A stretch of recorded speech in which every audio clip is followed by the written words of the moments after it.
ak fu réew mu toll nii nërmeel bu réew mu nërmeelu blocage total am ñoom ñu nekk ci seen bopp parce que seen guerre bi positionnement la ñu nekk ci seen bopp léegi tey ñun lan la ñuy xaar ci lii ak lu ci mën tukkee xam nga lu ci mën tukkee moo di ni ñoom seen biir xam nga defe naa yow dàgg dañ ko di wax fii nii le plus souvent c'est pas l'opposition qui fait perdre le pouvoir c'est le pouvoir qui perd par ses propres manigances loolu mën na nekk benn ñaareel bi di nga gis fii nii yàggatul dara à l'Assemblée nationale dara waaw ñu koy togg ñetteel bi bu soppeekuwul di nga dégg remaniement remaniement bi nag ma dolli la te li ma la xam nga ko remaniement bi mooy leeral lu bari nag voilà remaniement bi nag moom li xew nii yëpp na c'est en vue du remaniement voilà ñeenteel bi mooy amoon na fi jamono ngeen déggoon si sunu benn responsable boo xam ne dafa doon wër di jéem a débaucher ay maire bu mag pour créer un groupe autour de Diomaye am nañu ko tuddee groupe bi waaw am na tudd waaw loolu yëpp maire bu ci dem fekk Diomaye de yaa ngi asaaloo sa kon waaw mais dégul sa kon nag lu grave lay wax waaw amoon na fi et ça a été combattu à l'interne par l'autre parti maintenant yooyu yëpp moo nekk à maturation absolument mais du tere nag di bu poser des questions du tere ñun on va parler de façon ci moom li mu teg si lu mu teg d'abord bu ne on doit arrêter de distribuer des enveloppes des suukaru koor mais Guy évite de parler du vrai problème Omar oui ñoom ñoo ne woon fonds politique dafa xaraam lii ci fonds politique la jógee il ne veut pas en parler et il ne veut pas en parler parce que nekk final joxe nañ enveloppe c'est pas là le débat non tout ce fonds politique yi la ndax kay ci fonds politique la ko defee lu mu koy def ci fonds politique yi la tey jii nii El Malick Ndiaye président de l'Assemblée nationale bu weer dewee en plus de son salaire de 9 millions parce que Moustapha Niasse moo ñu ne en tant que président j'ai 9 millions de salaire en plus de son salaire de 9 millions on sait qu'il a 50 millions fonds politique weer bu dee bien sûr Ousso a encore combien lui on parle de 9 milliards sur l'année donc voilà mais maintenant loolu noonu nga xam ne dañ la ne président assemblée 50 millions yi xam nga yow fu mu toll nii yaa ngi am problème boo fayee sa salaire mais moom mu dajale 1 2 3 ba muy 1 million ba muy 50 ñu ne la teg ko fi boo ko boyaloon sax yaa ko kenn du la laaj benn kenn du la laaj lu tax lu la neex def ci bu ko bu si joxee suukaru koor bu ci mayee billet Makka suñu yoon nekku si mais yéen ñi newoon loolu daa xaraam yéen a war a xeex loolu dañ parce que billet Makka yooyu ñuy joxe fonds suukaru koor yooyu ñuy joxe ci fonds politique yi la jógee parce que Guy Marius Sagna il évite sciemment de nous parler du véritable problème de nous parler du véritable parce que ça participe d'une stratégie mooy lu ma la doon wax la direction du vent va dans un côté nga topp loolu noonu sans pour autant nga kii yoon donc voilà loolu nga fa mën a wax mais nous sommes en crise là voilà beneen bi nag oto yooyu mu tudd Aïssatou yaa ngi ñëwaale ci beneen Aïssatou dëkk bi neex d'abord oto bi déggoon ngeen ay ñoom Serigne Boubou wax ñoom Serigne Boubou bokkuñu ci marché bi on ne les a pas consultés parce que c'était un appel d'offres restreint te bu restreint wee boo refee restreint yaay tànn ñi la neex absolument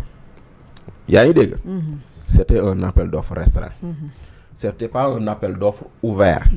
appel d'offres ouvert ngay dem publicité et cetera ku ñëw dugg na fi génn fi waaw beneen bu ci nekk comme irrégularité moo di ni ñoom dañoo viser oto alors que le code des marchés interdit de viser une marque absolument ñoom xam nga lu ñu bëgg a jënd Toyota Prado Toyota Prado lañ bëgg a jënd exactement alors que normalement dañ la ne booy jënd marché auto ci code des marchés doo tudd marque da nga naan je veux une berline mooy auto bu ndaw wala nga ne je veux une station wagon mooy 4x4 muy 4x4 wax nombre de chevaux yi nga wax nombre de chevaux yi wax nombre de places yi ba châssis bi nu mu toll par rapport au truc pneu yi nu ñu toll et cetera am na nooy defee sa dossier d'appel d'offres on sait que marque bii nga bëgg a jënd mën nañ ko attaquer ARMP wala critères yi wala lii rek la am quoi lii rek la am donc conséquence ñoom loolu noonu c'est une forme d'irrégularité boo mën a tudd foofu la voilà maintenant beneen bi xam nga ku ñu jox marché bi nag Aïssatou waaw kooku laa xamul kan la laay la Aïssatou dinaa benn courtier la Aïssatou kan la ka ne woon maa jox Ismaïla Madior 50 millions bëgg ma dégg la may wax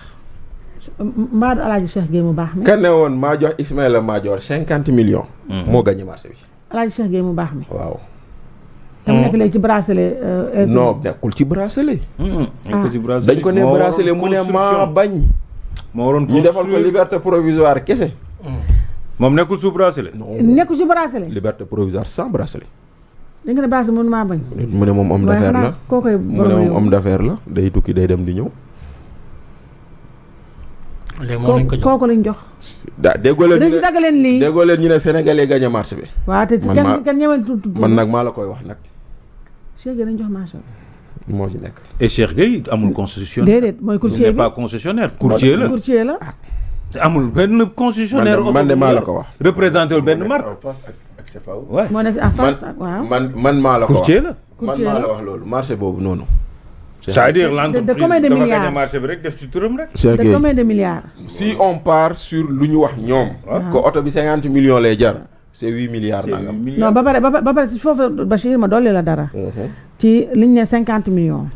ma dolli la ma ne tamit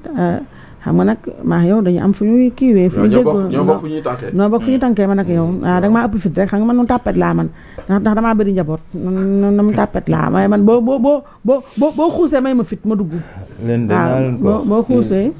heure bi de jot na te ñu laa bàyyi nga daw demal grand te ñu laa bàyyi nga daw rek nga bàyyi ñun def nu dara ñu ràccal garaaw yow ñu ngi lay excuse mais kuulal gaaw léegi mu dem non léegi mais xoolal boo bu ñaa nga rek dawal xoolal léegi yow boobu xam nga dañ ne 50 millions par véhicule et 50 millions par véhicule en réalité bu yëpp duggee à peu près 120 millions lay doon par véhicule je m'explique bien sûr 50 millions déjà courtier nekkul concessionnaire moo ko courtier mooy Alaaji Cheikh Gueye mu baax mi ci lu ñu wax moom mooy dem négocier waxuma nag moom lu muy am moom suñoo nekku si waaye la muy oto bi muy undi mooy boo ñëwee ni crédit avec ce qu'on appelle crédit avec intérêt 10% oto bi ñu ne 60 bi ñu ne 50 millions lay revenir à l'unité day ñëw day mujjee nekk 65 millions bu crédit avec intérêt mooy bu ñu la lebalee nga war a fay assurance tout risque ñu taabale ci bi gën a moyen cher muy 3 millions par an boobu day nekk 15 millions par véhicule 65 millions sur les 5 ans 65 millions donc plus 15 millions après nga ñëw ci entretien annuel bi mu nekk à peu près 2,2 millions par an mu revenir la par véhicule 11 millions sur les 5 ans carburant bi 400 litres par mois ñoom ils ont 500 léegi nii 24 bu dee 400 millions kon dana këpp 24 millions lay nekk par tête par véhicule réparation non couverte à peu près 5 millions total réel 120 millions ma préciser beneen tamit oto yooyu souvent total réel 120 millions total réel total du marché sur les 5 ans 19 milliards léegi ba pare véhicule nag lu gën a garaaw mooy souvent dafay nekk d'occasion ñu reconditionné waat ko retapé ko tëggaat ko niceal retapé mu ñëw léegi nag ci Macky Sall ñu tëggaat ko voilà léegi bi may jeexale à titre de comparaison Macky Sall 900 000 francs la doon jox chaque député ne la boo nga débrouillé wu les 900 000 francs yooyu par mois mooy 54 millions sur 5 ans aujourd'hui donc 120 millions ci opacité totale. fi nga doon war a xaar duudu may ma àggali bii dafa important. ci appel d'offre bi nga doon wax sànq. xam nga appel d'offre bi li tax